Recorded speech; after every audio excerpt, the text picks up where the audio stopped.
2 दिवसांच्या टूरवरती आम्ही निघालो होतो फिरायला जायला. चला आम्ही का बरं परत आलो होतो सांगते तुम्हाला. नमस्कार सर्वांना, माझ्या यूट्यूब चॅनलवर तुम्हा सर्वांचं पुन्हा एकदा स्वागत आहे. आता आम्हाला जायचं होतं जबलपूर बेळाघाट फिरायला. आता ताई आणि भाऊनी सुट्टी घातली होती 2 दिवसाची आणि सॅटर्डे संडे ही मुलांना सुट्टी असते.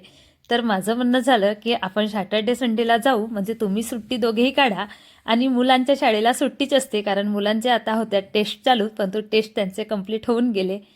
आता आमची प्लॅनिंग तर खूप छान झाली आणि मग आलं सॅटर्डे आणि संडे.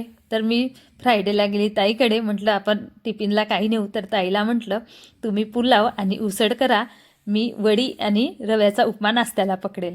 आता छान आमची फ्रायडेला मस्त तयारी झाली, पॅकिंग वगैरे केली आणि मस्त सॅटर्डेला सकाळी 8 वाजे निघालो आम्ही घरून. आता म्हटलं चला छान असा मन एकदम प्रसन्न होतं की आपल्याला मस्त फिरायला जायचं आहे आणि फिरून यायचं आहे. आता घरून निघालो आणि आम्ही 130 किलोमीटर समोर गेलो.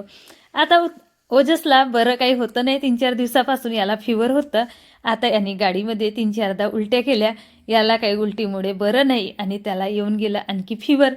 आता फिवरमुळे आणि उलटी झाल्यामुळे त्याला काही बरं नव्हतं वाटत, म्हणून त्यानं एवढी जिद्द पकडली की आपण घरी जाऊ, आपण फिरायला नाही जाऊ, आपण घरी जाऊ. म्हणून आम्ही तिथून परत आलो, कारण तो ऐकत नव्हता. त्याला भंडाऱ्याला घेऊन गेलो, हॉस्पिटलमध्ये दाखवलं आणि मग तिथून गेलो आम्ही रावणवाडीला, कारण मुलांचं झालं होतं मूड ऑफ. म्हटलं चला आता यांचं मूड आपण फ्रेश केलं पाहिजे. रावणवाडीला गेलं आणि तिथला वातावरण पाहून मुलं एवढे खुश झाले की भरपूरच.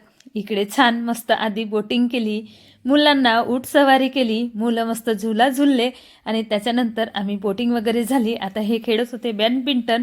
तर ताईला म्हटलं चला आपण आपली एक रील बनवून घेऊ, पण तू आमची रील बनवायला कोणी तयार नाही. बाय बाय करून आम्ही घरी आलो.